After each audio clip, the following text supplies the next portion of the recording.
वाढत्या तापमानापासून गाडीचं संरक्षण व्हावे यासाठी आयुर्वेदिक डॉक्टरांनी चक्क गाडीला थापले गायीचं शेण।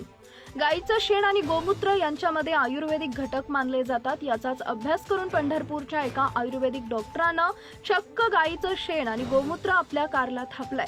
कारवर गायीचं शेण आणि गोमूत्र लावल्यानं कारमधील तापमान कडक उन्हातही निम्म्यावर येते।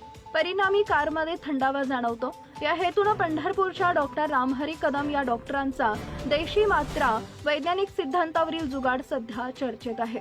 संपूर्ण कारला शेणाचं आणि गोमूत्राचं लेपन केल्यानं कारचा लुक मध्येही चांगलाच फरक पडलाय। पद्धतीने या गाडीची निर्मिती केली काय काय?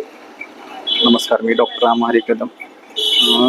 या देशी गाईचं शेण आणि देशी गाईचं गोमूत्र या दोन्हीचा एकत्रित वापर करून या गाडीला मी लेप दिलेला आहे।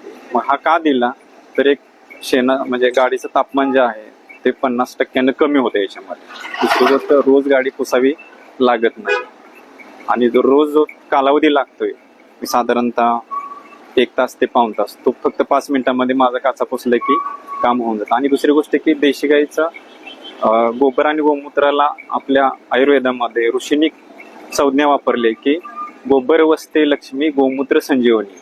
मग गोबरला लक्ष्मीचं स्थान का दिलंय आणि गोमूत्राला संजीवनीचं का स्थान दिलंय याचा मी वैज्ञानिक अभ्यास केला। त्यावेळेस माझ्या लक्षात आलं त्या गोष्टी आणि मग मी माझ्या औषधामध्ये किंवा शेतामध्ये आणि आपल्या आरोग्याबद्दल की ह्या गोष्टी कशा फायदेशीर आहे माझ्या लक्षात आलं आणि हे लोकांसमोर मला आणण्यासाठी मी एक हा नवीन संकल्पना केलेली आहे। गाडीचं टेम्परेचर किती ना आता मोजायचं म्हणलं तर निम्म्यानं तरी कमी होतं।